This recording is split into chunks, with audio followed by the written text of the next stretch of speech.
Hallo, schön, dass ihr reinschaut. Wir sind Verena und Nikolas. Wir sind Vielreiser, wir lieben Afrika und sind total verrückt nach Safari. Heuer sind wir mal wieder in Südafrika unterwegs und nehmen euch virtuell mit auf unsere vierwöchige Selbstfahrer-Safari-Rundtour. In diesem Teil unserer Videoserie erkunden wir die Drakensberge. Los geht's mit einer 4x4-Tour über den weltberühmten Sani-Pass bis ins Königreich Lesotho. Danach verbringen wir ein paar Tage in den zentralen Drakensbergen am Cathedral Peak und fahren dann in den Royal Natal Nationalpark, am Amphitheater und den Tugela Falls. Hier besichtigen wir auch die Felsenmalereien des Sandvolks, bevor wir dann durch den Golden Gate Highland Park nach Kimberley fahren. Als kleinen Bonus gibt es von uns für euch eine Führung durch das Big Hole und die Diamantengräberstadt hier. In unseren weiteren Folgen warten dann außerdem noch folgende Videos auf euch. Eine Woche Kruger Nationalpark in Video Teil 1, KwaZulu-Natal mit St. Lucia, dem Isimangaliso Wetland Park, Shushluwe Mfolozi Game Reserve und Rhino Ridge Lodge in Video Teil 3, sowie das krönende Kalahari Wüstenfinale im Kgalagadi Transfrontier Park in Video Teil 4. Wenn ihr also auch Afrika liebt oder eure eigene Reise plant, dann seid ihr hier genau richtig. Bleibt dran!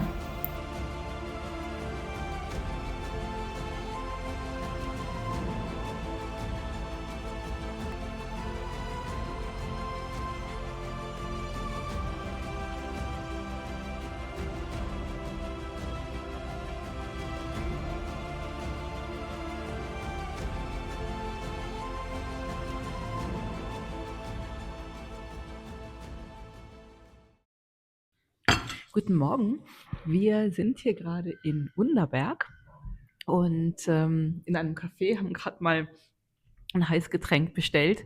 Es ist draußen recht kühl mit 12 Grad. Wir sind hier in den Bergen, also auf 1544 Metern. Und wir haben heute was ganz Besonderes vor. Nämlich wollen wir heute auf den Sani-Pass fahren. Der Sani-Pass ist ein ganz bekannter Bergpass. Und über diesen Bergpass werden wir dann aus Südafrika ausreisen und in das Königreich Lesotho einreisen. Ich bin total gespannt, wie das wird. Vielleicht ein paar interessante Fakten, wie ich zumindest finde, interessante Fakten. Lesotho ist ja so eine Enklave, also so ein Land im Land, das ist komplett von Südafrika umschlossen, ist aber so groß wie Belgien, also nicht gerade winzig. Und Lesotho ist das Land mit dem höchstliegenden tiefsten Punkt. Also komisch, aber Lesotho liegt insgesamt sehr, sehr hoch. Wie gesagt, wir sind ja hier schon auf 1500 Metern. Der tiefste Punkt von Lesotho ist auf 1400 Meter. Der höchste Punkt ist dann irgendwo auf 3500 Meter. Wir fahren den Sani-Pass, der ist so hoch wie die Zugspitze, irgendwas bei 2900 Meter. Und es wird auch das Königreich des Himmels genannt. Also auf jeden Fall freuen wir uns schon auf die Überfahrt. Das Problem ist natürlich, es ist super bedeckt und eigentlich auch regnerisch und kühl. Ich bin mal gespannt, ob es überhaupt viel zu sehen gibt oder ob wir nur grau in grau Suppe sehen werden. Also bitte fingers crossed. Wir werden dann von oben oder von unterwegs nochmal weiter berichten. Jetzt gibt's erstmal Chai Latte und Frühstück. Ich habe hier ein Frommelette. Ich wusste gar nicht, dass sowas überhaupt existiert. Das ist ein Hybrid aus einem French Toast und einem Omelette, gefüllt mit einer herzhaften Hackfleischfüllung. Und wir gucken mal rüber, was Nikolas hat. Ja, der hat ein Sweet French Toast, das aber, also sweet oder nicht, trotzdem mit Bacon getoppt ist. Das sieht aber auch sehr lecker aus. Wir werden jetzt gleich mal reinhauen. Yum. Leute, wir sind gerade erst losgefahren auf den Sani-Pass. Also wir sind noch nicht mal am Sani-Pass und schon sieht das hier so aus. Guckt euch das bitte mal an, wie unglaublich schön hier diese Bergkette ist. Leider noch ein bisschen verhangen. Vielleicht haben wir Glück und es wird besser.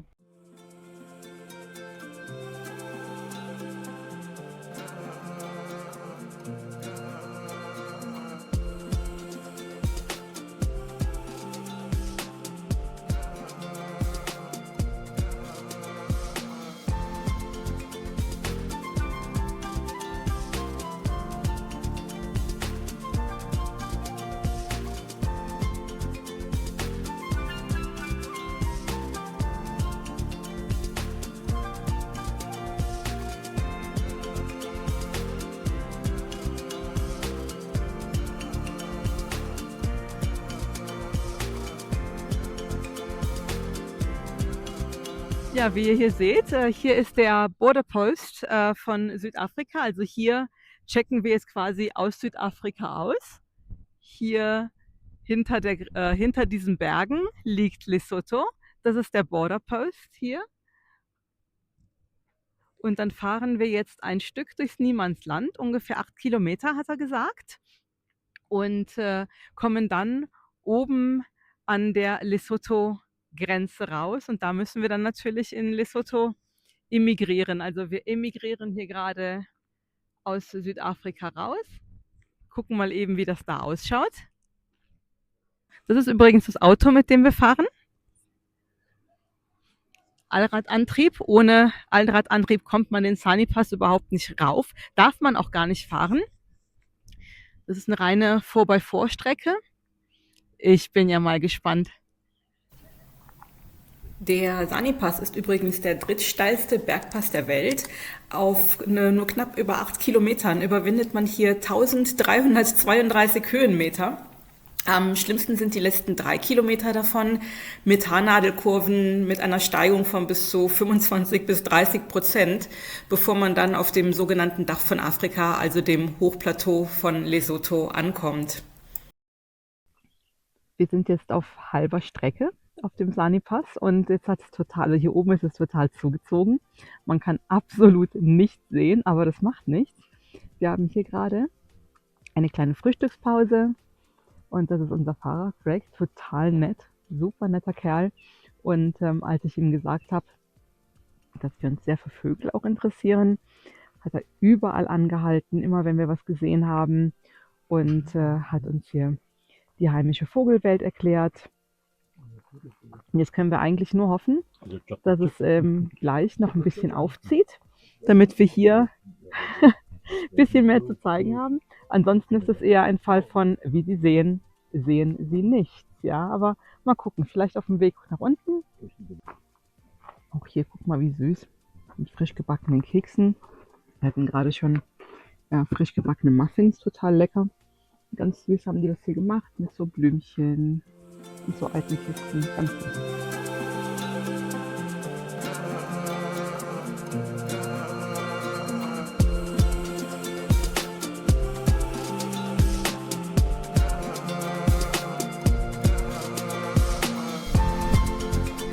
Wir fahren und es rumpelt total. Es geht auf und nieder. Aber die Straße hier ist total interessant, das ist der Wahnsinn. Nick, sag mal was. Es ist sehr diesig und es ist sehr rumpelig und total spannend. Macht total viel Spaß.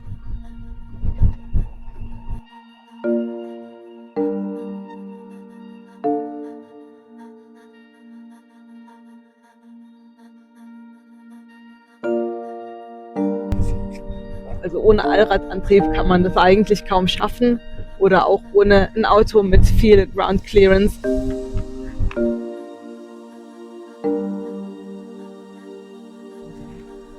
So, jetzt fahren wir hier gerade über die Grenze nach Lesotho.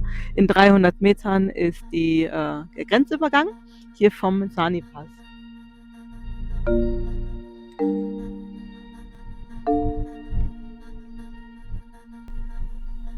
Ja, wir sind jetzt gerade in Lesotho eingereist und schaut mal hier, es klart gerade auf, der Himmel wird blau und man kann tatsächlich auch ein bisschen was sehen. Juhu, hoffentlich ist das nachher auf der Rückfahrt auch noch so. Als erstes besuchen wir das Haus einer lokalen Familie. Die wohnen tatsächlich hier und Craig, unser Guide, erklärt uns dann auch ein bisschen was zum Alltagsleben der Basotho hier. Im Hintergrund sehen wir diese konischen Hüte, die ganz typisch sind für die Basotho, und der Stab, den er in der Hand hält, das ist auch ein ganz traditioneller Gegenstand mit viel Geschichte. So, wir sind jetzt hier tatsächlich im Highest Pub in Africa, das heißt das höchstgelegene Pub auf dem ganzen afrikanischen Kontinent. Wir sind bei fast 2900 Metern hier und es ist total nett. Wir haben hier gleich Mittagessen und wollen dann mal gucken. Wir haben leider ein bisschen Pech im Moment mit der Aussicht, denn wie ihr seht ihr nichts, also nicht viel zumindest. Es ist noch super zugezogen. Schade eigentlich, denn da hinten hatten wir blauen Himmel, aber wir können ja trotzdem mal eben schauen. Wir gehen mal ganz kurz zusammen raus und gucken mal, ob es da ein bisschen besser ist. Ob man da was sehen kann. Nein, wir gehen dann nicht raus, die Tür ist zu. Hier ist der Ofen auch an, weil es doch relativ kühl ist draußen. Ja, jetzt gibt's erstmal noch was zu essen. Wir hatten einen Bassotto Lamb Stew und ein Po'boy.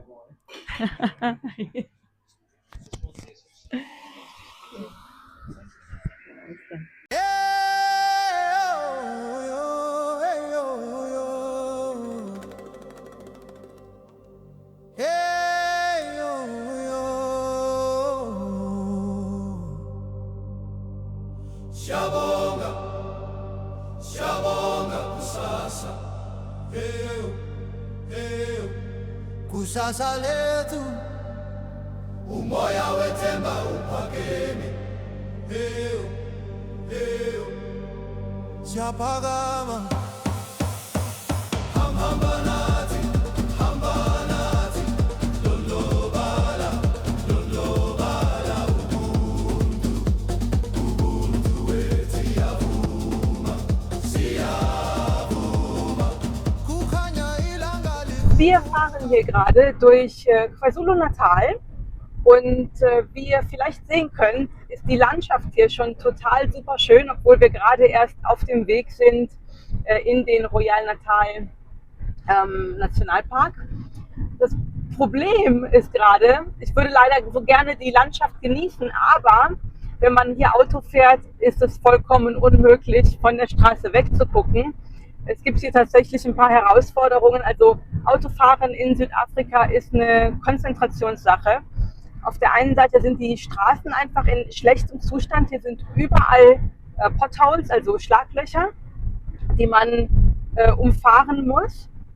Auf der anderen Seite muss man gleichzeitig dann auch immer aufpassen, überholt einen jetzt einer von rechts oder von links. Die fahren hier wie die wilde Wutz. Und dann muss man noch aufpassen, hinter jeder Kurve könnte entweder entgegenkommender Verkehr sein, die sich gerade gegenseitig überholen, oder es könnte Vieh auf der Straße stehen, Kühe, Ziegen, Schafe, haben wir alles schon gehabt. Und dann laufen auch noch die Einheimischen, es gibt ja keine anderen Straßen, die laufen also hier auf den Bundesstraßen, teilweise auch auf den Highways, zu Fuß, teilweise mit 3, 4 Leuten nebeneinander. Also es ist schon ein bisschen eine Herausforderung, hier zu fahren und erfordert sehr viel Konzentration, was total schade ist, denn ich würde super gerne hier links und rechts diese wunderschöne Landschaft angucken. Ah ja, und dann haben wir noch, die habe ich noch gar nicht erwähnt, diese Speedbumps. Also da sind einfach immer so, wie nennt man die auf Deutsch, so Poller auf der Straße. Die sind aber überhaupt nicht markiert. Das heißt, wenn man die mit ein bisschen zu viel Geschwindigkeit nimmt, nicht mal mit der Geschwindigkeit, die hier angeschlagen ist, also wenn da 80 steht und man mit 80 über so einen Speedbump fährt, dann viel Glück. Also man muss wirklich sehr, sehr aufpassen hier, wenn man fährt. Linksverkehr an sich ist kein Problem, falls ihr noch nie links gefahren seid, das ist überhaupt gar keine Herausforderung. Dadurch, dass das Lenkrad auf der rechten Seite ist, fühlt sich das ganz natürlich an, da auf der anderen Seite zu fahren. Aber vielleicht könnt ihr hier sehen, diese Potholes, die sind teilweise richtig tief, teilweise auch sehr groß im Durchmesser. Da muss man wirklich stark aufpassen. So, wir fahren jetzt hier wieder in eine Mautstation ein. Und weil unser Mietwagen hier so einen Transponder hat, brauchen wir hier nicht einen Cash zu bezahlen, sondern können hier in diese eine Spur, die da heißt Tag Only, einfahren. Und das geht natürlich deutlich schneller, als wenn wir hier mit den Schalterbeamten irgendwie interagieren müssten und dann noch zahlen. Hier kann man gut die Townships sehen oder die Local Communities, wo also die Einheimischen wohnen. Und was ich wirklich sagen muss, dass ich in den letzten 25 Jahren, seit ich das erste Mal da war, hier wirklich viel getan hat. Ich erinnere mich 2001 bei meinem ersten Besuch war ich total schockiert, weil wirklich alles nur so Wellblechhütten waren. Also da war von Steingebäuden überhaupt gar keine Rede. Und das hat sich sehr geändert in den letzten 20 Jahren. Mittlerweile haben die hier teilweise wirklich sehr schicke Häuser stehen. Hier sieht man gerade eins im Bau mit solchen Säulen vorne dran. Und das ist total super, dass sich da die Lebensverhältnisse, möchte ich mal sagen, da auf jeden Fall gebessert haben für die Locals hier.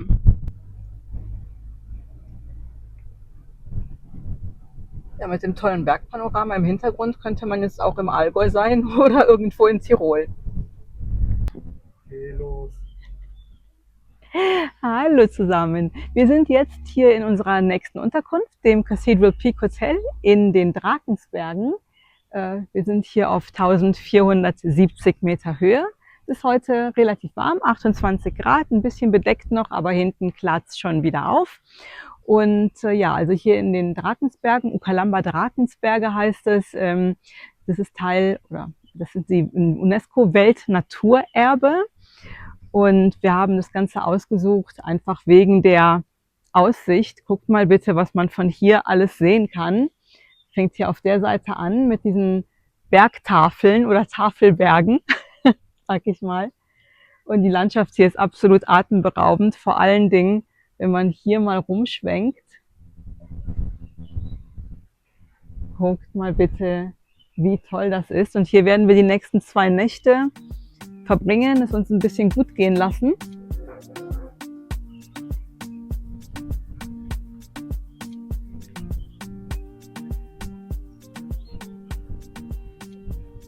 Die Landschaft ist ein Traum, es ist alles auch super schön grün.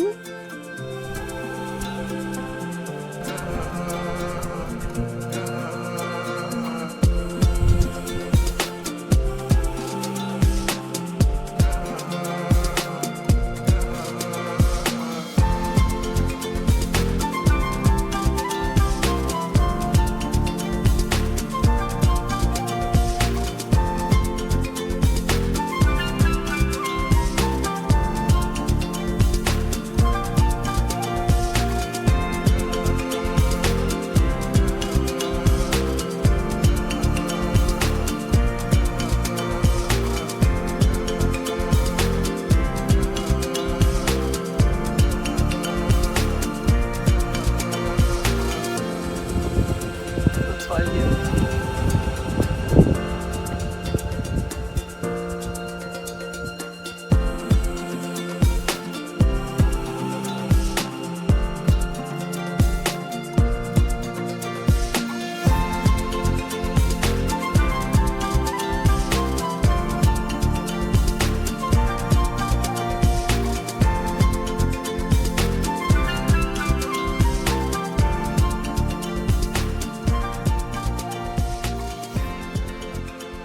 Guten Morgen, es ist 5:30.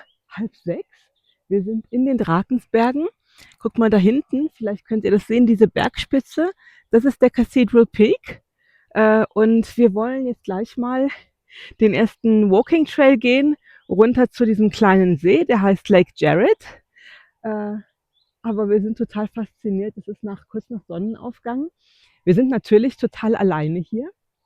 Und wunderschönes Licht. Der Himmel ist frei. Man kann auch da hinten, schau mal bitte nach links, hier, wenn wir nach links schwenken, diese flache Bergkette, diese Bergtafel super gut sehen.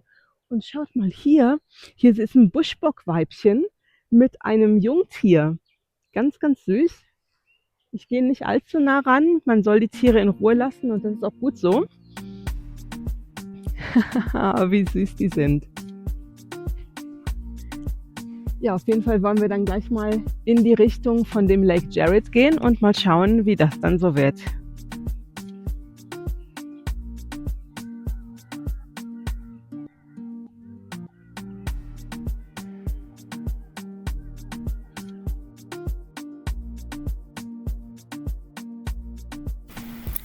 Da wir uns nicht so sehr fürs Wandern begeistern können, machen wir uns dann mit dem Auto auf, einfach da ein bisschen die weitere Gegend zu erkunden und fahren in Richtung der Mueni. Das ist ein sehr, sehr abgelegenes Gebiet in den nördlichen Drakensbergen. Und wie ihr vielleicht auf dem Video hier erkennen könnt, es geht super steil bergab. Es gibt keinerlei befestigte Straßen hier. Es ist super abenteuerlich. Hier sieht man eigentlich außer ein bisschen Vieh und hier und da ein paar Einheimischen überhaupt nichts und natürlich diese wunderschöne Landschaft.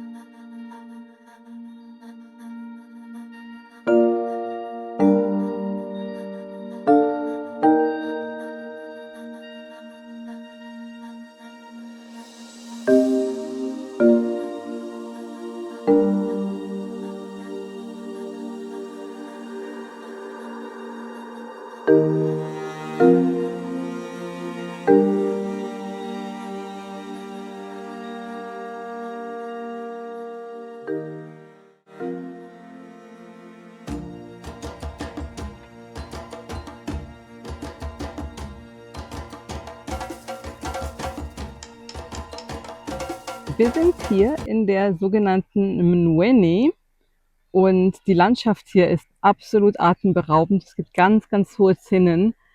Das Lustige an dieser Geschichte hier ist, kein Tourist verirrt sich hierher. Also das ist ganz weit ab der ausgetretenen Touristenpfade. Selbst die Drakensberg-Touristen kommen hier nicht her. Das Einzige, was es hier eigentlich gibt, sind Locals und dann so geführte mehrtägige Hiking-Touren, die hier auf über 3.500 Meter da hinten diese Steilwände erklimmen. Ansonsten gibt es hier gar nichts. Ja, aber es ist landschaftlich total schön. Wir hätten diesen Punkt auch nie gefunden ohne unseren südafrikanischen Freund Paul, der die Gegend sehr gut kennt.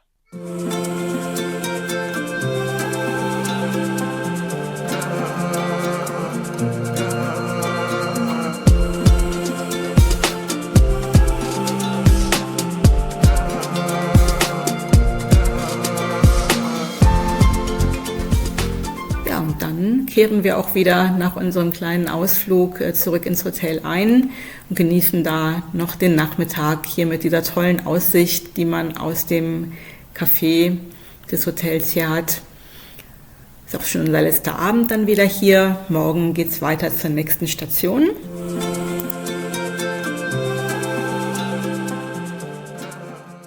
Hier mal zum Vergleich am übernächsten Morgen.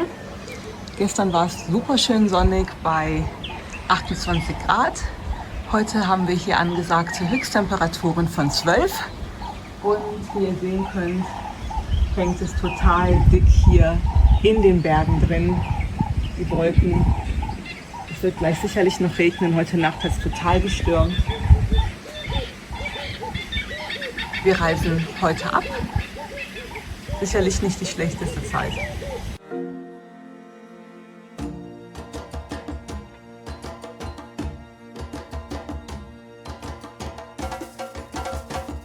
Wir sind wieder unterwegs und heute haben wir zum Glück nur eine relativ kurze Strecke vor uns, ungefähr 2 Stunden Fahrt in den Royal Natal National Park. Das ist noch weiter nördlich und dort sind wir im Tendele Camp. Das ist eines der staatlichen Camps wieder, ähnlich wie wir das schon im Kruger Nationalpark hatten. Die Landschaft hier wird eigentlich immer spektakulärer, also je weiter wir fahren, desto toller wird's. Und das Tolle am Royal Natal National Park ist, dass die dieses Amphitheater haben, dieses große Bergmassiv mit den Tugela Falls. Hallo! Ja, wir sind jetzt in Tendele im Royal Natal National Park. Das ist am nördlichen Ende der Drakensberge. Wir haben hier so ein Bungalow als Unterkunft. Und wenn ihr hier mal rüber guckt, dieses Bergmassiv hier, das ist das sogenannte Amphitheater. Wir sind hier auf 1600 Meter Höhe Und es geht da oben noch bis auf über 3000 Meter sogar hoch. Total faszinierend. Leider hängt, wie ihr sehen könnt, die Suppe ein bisschen drin in den Bergen. Aber es war deutlich schlechteres Wetter angesagt. Dementsprechend können wir eigentlich noch froh und dankbar sein, dass es nicht ganz so übel ist. Es ist allerdings recht kalt. Wir haben so um die 14 Grad. Und wenn ihr hier mal ein bisschen mit runter guckt, ich weiß nicht, ob man das sehen kann, hier in den Drakensbergen, da in die Richtung, da sind auch die Tugela Falls. Und die Tugela Falls sind die zweithöchsten Wasserfälle der Welt. Die fallen über 948 Meter steil in die Tiefe, ungebremst. Und hier unten, dieser Einschnitt, dieser Taleinschnitt, komm mal ein bisschen näher ran, Nikolas, dass man das auch sehen kann. Dieser Taleinschnitt da unten, das ist der Tugela Gorge. Und das heißt also, hier fließt dann auch das Wasser entsprechend von den Tugela Falls runter. Man könnte das innerhalb von mehreren Stunden oder vielleicht auch mehreren Tagen erwandern. Und hier haben wir übrigens auch, das möchte ich auch noch gerne zeigen, hier auf dem Grundstück leben Perlhühner. Und hier ist eins und das hat leider eine Beinbehinderung. Das hinkt ein bisschen, aber das macht nichts. Das ist trotzdem süß. Das ist ein sogenanntes Helmperlhuhn, ein Helmeted Guinea Fowl. Genau, guck mal hier, wie es hinkt. Och nein. Och Günni.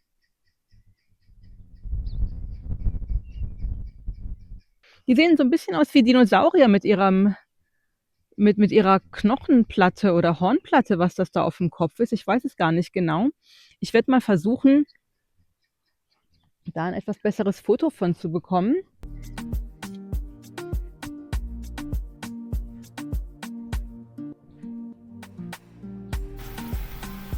Für ausgedehnte Spaziergänge oder ungeführte Wanderungen ist uns hier das Wetter zu wechselhaft und unser Schuhwerk wahrscheinlich auch nicht ideal.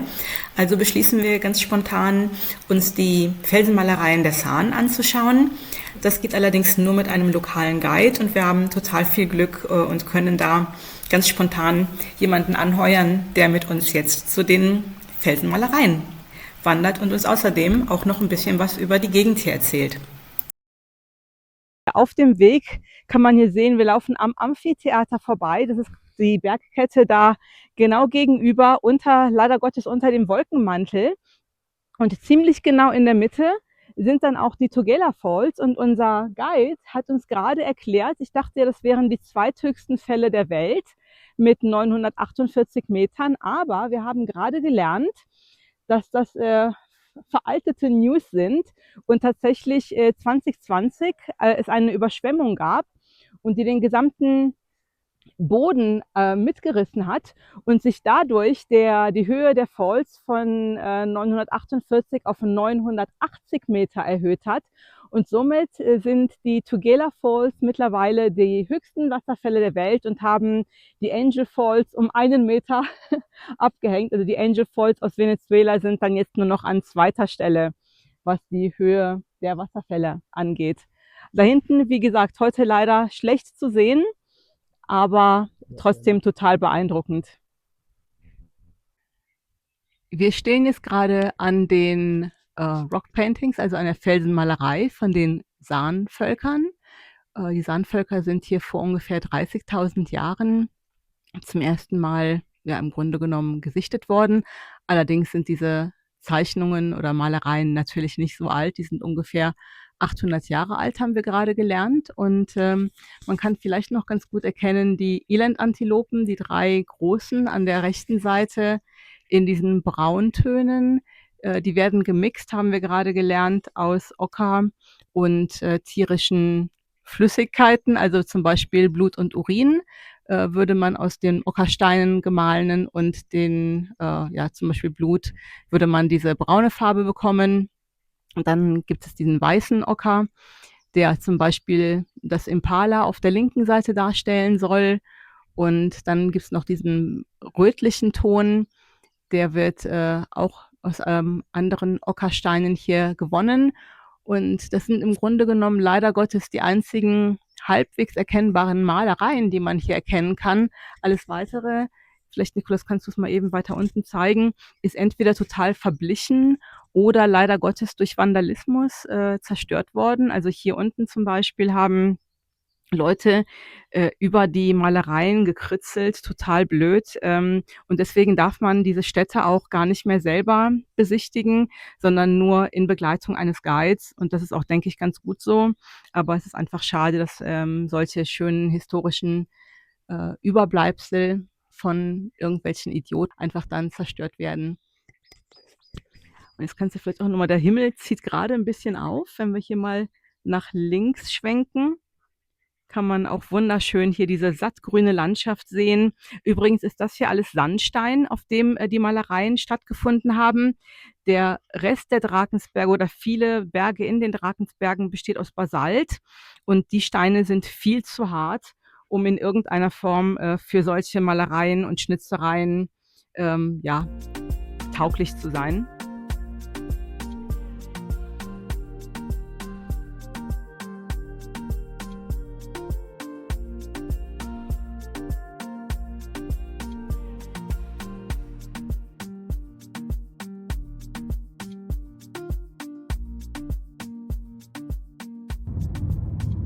Guten Morgen. Wir sind auf dem Weg. Es ist kurz vor 7. Wir sind seit fast einer Stunde unterwegs und haben uns gegen kurz nach 6 auf den Weg gemacht vom Tendele Camp. Wir haben heute und morgen eine lange Strecke vor uns. Wir werden jetzt KwaZulu-Natal verlassen und haben dann 1200 Kilometer vor uns in die Kalahari. Und die Strecke haben wir uns auf 2 Tage aufgeteilt. Ich denke, es wäre nicht möglich, das an einem Tag zu fahren. Unsere Endstation heute ist Kimberley. Da soll es noch so ein großes Loch geben von einer Mine. Ich weiß gar nicht, was die da gemeint haben, ob es Gold oder Diamanten oder irgendwas anderes war. Das gucken wir uns dann an, wenn wir rechtzeitig ankommen. Die Strecke soll ungefähr 7 Stunden dauern. Wie gesagt, 6:30 unterwegs. Also mit ein bisschen Glück sind wir gegen 3, halb 4 dort und werden dann mal schauen, was das auf sich hat. Leider Gottes war heute Morgen auf der Ausfahrt aus dem Royal Natal Park nichts zu sehen vom Amphitheater oder von irgendwelchen anderen Bergen. Es war total diesig, neblig, kalt. Es hat auch geregnet über Nacht. Es war sehr kalt in dem Bungalow, den wir hatten. Und von daher gibt es davon keine weiteren Fotos oder Videos, leider. Jetzt schauen wir mal, heute soll es warm werden, in Kimberley Temperaturen von 31 Grad. Im Moment sitzen wir noch dick eingepackt hier im Auto, wir sind bei 10 Grad losgefahren. Schauen wir mal, wie der Rest des Tages wird. Hier sind wir nicht in den Vereinigten Staaten, aber im Golden Gate Nationalpark. Den durchfahren wir gerade in den nördlichen Drakensbergen. Wir haben die Provinz KwaZulu-Natal hinter uns gelassen, sind hier im Free State und müssen auf unserem Weg nach Kimberley durch diesen Golden Gate Nationalpark durch. Wir haben uns entschieden, die landschaftlich schönere Route zu fahren und nicht über die Nationalstraße, die N5. Hier hinter diesen Bergen liegt dann Lesotho und ja, es ist total schön hier. Man kann diese dunklen Streifen in den Sandsteinen auch sehen. Das ist also von der Felsformation ganz interessant. Auch diese ganz flachen Berge, tafeligen Berge.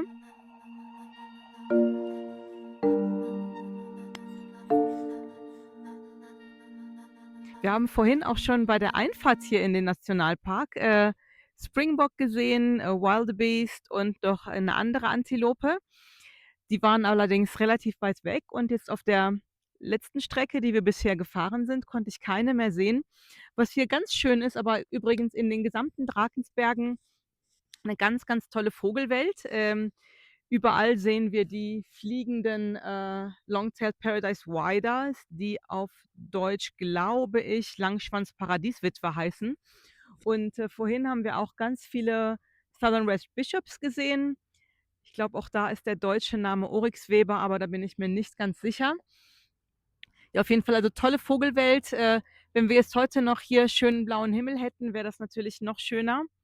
Aber wir nehmen es so, wie es ist. Es war, ja, wie soll ich sagen, Dieser Stopp hier war gar nicht bei uns mit in der Planung. Wir haben einfach nur die Route geplant, dass wir jetzt hier so schöne Landschaft haben und dann auch noch mal 'ne kurze Pause machen, um das noch mal aufzunehmen. War überhaupt nicht vorgesehen, von daher ein kleiner Bonus.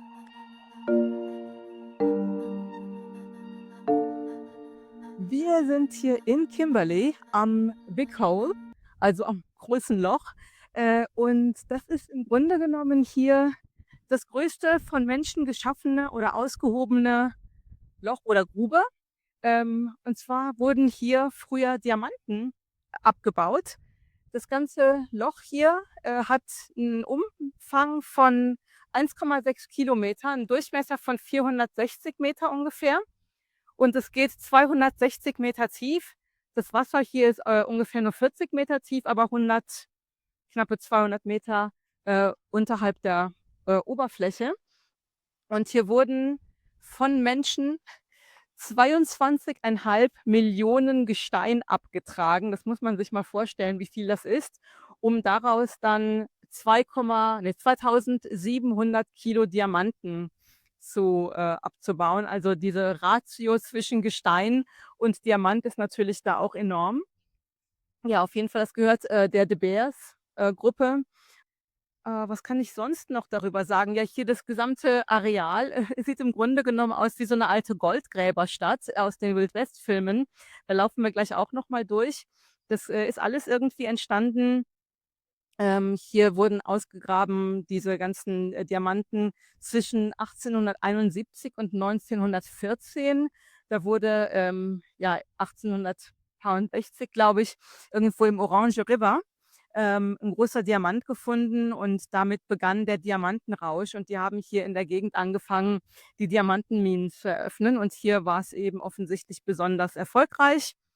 Und das ist das, was heute davon übrig ist eben dieses große Loch, mittlerweile mit Wasser gefüllt, die alte Diamantengräberstadt. 'N Museum gibt's hier noch und wir gucken uns gleich mal an, was wir hier noch so alles entdecken können. Wie ihr sehen könnt, haben wir endlich wunderschönes Wetter. Es sind 29 Grad, super sonnig, blauer Himmel. Ich bin happy und wir haben die halbe Strecke geschafft in die Kalahari. Also erfolgreicher Tag, so kann's weitergehen. Ich hatte ja gerade schon gesagt, als wir am Hole standen, dass wir mal durch die alte Diamantengräberstadt gehen und da sind wir jetzt gerade. Das ist direkt außerhalb und wie man sehen kann, das ist wirklich wie aus diesen alten Wild West Films. Da gibt's solche Saloons und ja, hier solche alten Antiquitätenläden, Sattelmacher und Porzellanläden.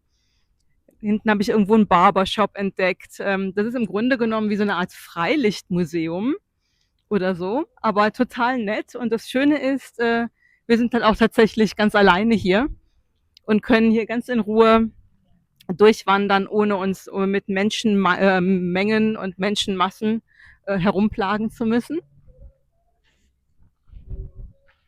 Guck mal, hier ist der alte Auktionsmarkt.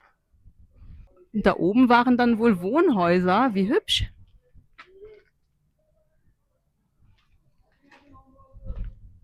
Wir laufen mal ein bisschen weiter, gucken mal, was es hier sonst noch gibt.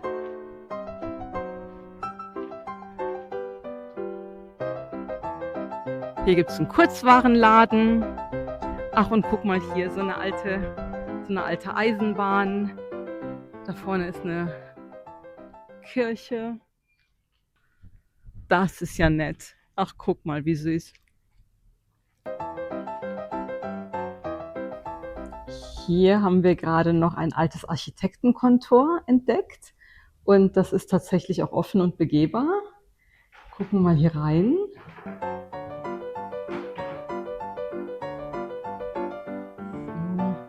Hier sind die architektonischen Pläne von der Stadt.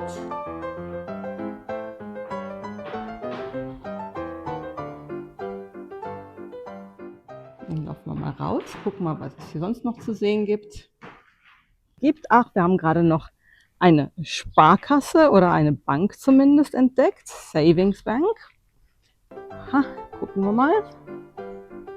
Auch nochmal so ein altes Bankkontor. Hier war dann der Bankteller, der Schalterbeamte.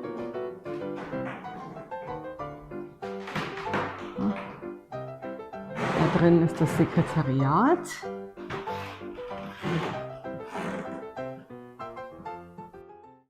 Ja, und das war ja gerade die Bank der Buren und hier haben wir dann jetzt die Standard Bank of British South Africa, also die Bank der britischen Kolonialherren. Sieht man auch hier, die sind alle ganz, ganz proper bekleidet.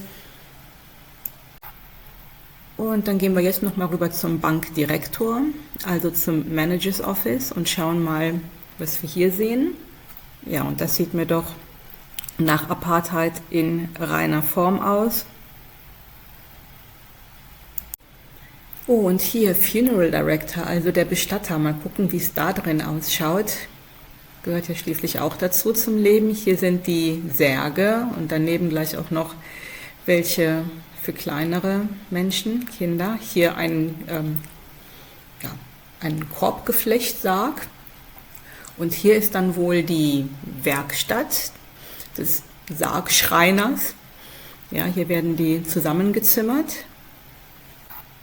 Und hier ist das kleine Büro oder Kontor. Und natürlich braucht ein Leichenbestatter auch einen Leichenwagen. Und den sehen wir hier in Form einer Kutsche. Hier haben wir jetzt den Diamantenkäufer. Schauen wir mal, wie es da drin ausschaut.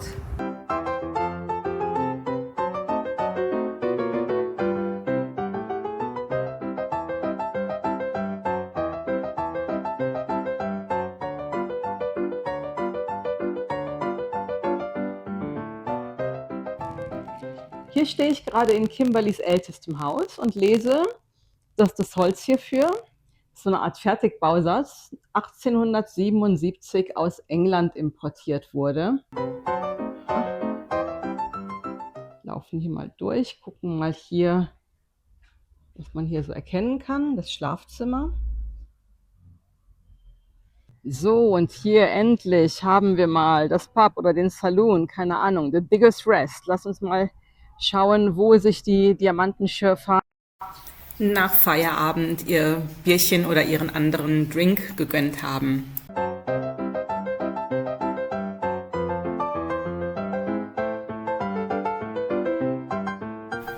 Und hier haben wir tatsächlich eine deutsche Kirche, die Deutsche Evangelische Lutherkirche. Hier Die Drakensberge, ja. Wie war's? Die Drakensberge, genau. Also wir sind heute gerade aus den Drakensbergen abgereist. Wir waren insgesamt 4 Nächte in den Drakensbergen. Die erste Nacht haben wir unten am Sani-Pass verbracht, in den südlichen Drakensbergen. Wir sind Unterberg, ja. in Underberg. Wir sind von Pietermaritzburg, was ich übrigens absolut nicht empfehlen kann. Mitunter die schlechteste, furchtbarste Stadt, die wir in Südafrika je bereist haben. Anyways, also wir sind morgens von Pietermaritzburg nach Underberg gefahren, um dort die Sani-Pass-Tour zu machen, nach Lesotho. Das war ganz toll. Ein sensationelles Erlebnis. Eine Straße, ist ja keine Straße. Straße kann man es eigentlich nicht nennen, sondern Straße. ein Schotterhaufen den Berg hinauf. Also Sani-Pass ist ein Traum. Aber ganz toll war vor allen Dingen auch schon der Weg von Underberg oder Himwil, wo wir waren, bis zum Sani-Pass hin. Diese 25 Kilometer Strecke, landschaftlich überwältigend. So toll. Und dann ist ja der Sani-Pass im Grunde genommen, sind das 8 Kilometer Strecke zwischen dem südafrikanischen Border Post, wo man aus Südafrika ausstempelt. Und dann geht es den Berg hoch nach Lesotho. Und Wie waren es? 1000 Höhenmeter, glaube ich. genau, Ja. 8 Kilometer Strecke, 1000 Höhenmeter, die dort überbrückt werden, von einer Höhe von 1544 unten in Underberg, 1874 Meter oben auf dem Sani-Pass. Das rumpelt wirklich ganz schön, ist eine 4x4-Strecke, also nur mit Allrad zu befahren. Also ich war froh, dass ich es nicht fahren musste. Toll, wir hatten eine private Tour gebucht mit jemandem und die haben das ganz entzückend gemacht. Und dann waren wir oben in Lesotho, im höchstgelegenen Pub Afrikas, haben dort zu Mittag gegessen, haben über die Kultur der Basotho, also das Volk in Lesotho, gelernt und sind dann wieder runtergefahren. War ein wundervoller Tagesausflug. Dann haben wir eine Nacht dort in Underberg verbracht und sind dann von dort aus nach Cathedral Peak in die mittleren, zentralen Drakensberge gefahren. Wie lange sind wir da gefahren? Das waren 3 Stunden ungefähr. Ja, ungefähr sowas. Ich Genau, glaube, also 2,5 Stunden war es reine Fahrzeit plus irgendwelche Plus- Baustellen plus und Fotostops Wartezeit natürlich. und Fotostops. Und da gibt es halt so viele schöne Vögel. Wir waren also dann am Cathedral Peak. Also wir hatten sowohl am Sani Pass als auch am ersten Tag in Cathedral Peak nicht das allerbeste Wetter. Es war recht bewölkt, ziemlich zugezogen, hat aber dann am zweiten Tag aufgeklärt. Wir hatten ein sehr schönes Hotel dort und haben dann noch einen Tagesausflug gemacht in die Mweni, nochmal eine weitere Region da innerhalb der zentralen Drakensberge und haben auch da viele wunderschöne Landschaften gesehen. Und es gibt wirklich, also wer auf Birding steht, wer gerne Vogelwelt anschaut, da sind die Drakensberge wirklich toll. Mein persönliches Highlight, dieser Long-Tailed Paradise Droider. Wie heißt der jetzt gleich auf Deutsch? Langschwanz-Paradieswitwe, glaube ich. Drückt mir die Daumen, dass die Fotos was geworden sind. Ganz, ganz toll. Und dann haben wir den Bald-Headed Ibis gesehen. Leider nicht fotografiert, das habe ich nicht geschafft. Und noch ein paar andere endemische Vögel, die es nur dort in der Region gibt, wie zum Beispiel auch den Southern Red Bishop, den Yellow Bishop. Also wir haben viele, viele schöne Vögel gesehen, tolle Landschaft. Haben also 2 Nächte in Cathedral Peak verbracht und sind dann weitergefahren in den Royal Natal Nationalpark, in den nördlichen Drakensbergen, waren da in dem Sendele Camp, Sendele-Camp, genau. quasi direkt am Amphitheater, was man ja eigentlich so mit eines der bekanntesten Felsformationen da in den Drakensbergen. Leider hatten wir das Pech gehabt, dass es komplett in den Wolken hing. Ne? Man eigentlich nur Wolken sehen konnte und nichts vom Amphitheater. Also man konnte schon ein bisschen was sehen, aber leider nicht so sehr viel. Wir hätten mit ein bisschen Glück sogar die Tugela Falls sehen können, die höchsten Wasserfälle der Welt. Es ist uns nicht vergönnt gewesen. Das Wetter war auch so, nachdem auch es auch schon viel geregnet hatte, haben wir uns auch die Hikes dort gar nicht zugetraut. Wir haben nur Turnschuhe dabei. Also da hätte man schon ganz anderes Schuhwerk gebraucht, um dort hiken zu gehen. Wir haben also dann nur mit einem Guide dort die Felsenmalereien des San-Volkes angeschaut. Das darf man nicht alleine besichtigen, da muss man einen Guide dabei haben. Das war ein schöner 1,5-stündiger Ausflug, sag ich mal. Und ja, dann sind wir heute Vormittag oder heute Morgen ganz früh eigentlich schon um 6 Uhr abgereist dort. Wir sind immer so früh wach, wir sind noch in diesem Safari-Rhythmus. Wir stehen morgens um 5 Uhr auf und dann kann der Tag losgehen. Wir sind aber auch abends schon um 8 im Bett. Wobei man sagen muss, das ist in Südafrika auch überhaupt kein Problem, weil da ab 9 nichts mehr los ist auf den Straßen. Genau. Also sobald da die Sonne untergeht, ist keiner mehr draußen. Ja. Vielleicht noch kurz essen und dann geht's nach Hause. Genau. Dann sind wir also heute dann auf dem Weg hier nach Kimberley. Wir sind aktuell gerade in Kimberley. Sind wir durch den Golden Gate Nationalpark gefahren und das war sensationell, ja. Also toll. Also von der Landschaft ein absoluter Traum. Wenn ihr mal in dieser Region seid und euch nicht sicher seid, wo ihr denn hin wollt, also Golden Gate Nationalpark, toll. Es ist in der Gegend von Clarence. Clarence ist auch ein ganz, ganz nettes Städtchen gewesen. Da haben wir eine gute Frühstückspause eingelegt und da würden wir auch nochmal hin. Also Clarence war gut. Grundsätzlich die Drakensberge sicherlich ein Highlight, wenn man wandert. Ja, also für Wanderer, Bergsteiger und für Fliegenfischer. Also da kann man super viel Fliegenfischen, wenn das euer Ding ist. Gute Forellen. Gute Forellen, genau. Und ansonsten auch, wie schon gesagt, fürs Birding. Auf jeden Fall. Und jetzt sind wir, wie gesagt, gerade in Kimberley, haben das Big Hole besichtigt, was auch wirklich empfehlenswert ist. Nur also wenn man mal 1 Stunde, 1,5, mehr brauchst du dafür gar nicht. Und was halt auch sehr interessant war dieses alte nachgebaute Dorf. Weil dieses Diamantenschürferdorf, was um The Hole drumherum ist. Also definitiv ein Ausflug wert. Wie gesagt, also 1 Stunde, 1,5 länger Ja. braucht man eigentlich nicht. Aber wenn man die Zeit hat, die sollte man sich nehmen. Jetzt erstmal Fazit Drakensberge. Kann man machen, wenn man auf Natur steht, wenn man auf Wandern steht oder wenn man vielleicht einfach mal relaxen möchte und dabei nicht am Strand liegen möchte. Also das, oder? Also ich fand's schön. Ist doch Also, schön. Ja, also landschaftlich auf jeden Fall Super toll. einen Daumen hoch. Morgen haben wir nochmal 600 Kilometer knapp vor uns. Wir fahren dann von Kimberley endlich in die Kalahari. Ja. Sie schickt mich in die Wüste. Ich schicke dich in die Wüste und ich komme sogar mit. Hast du ein Glück.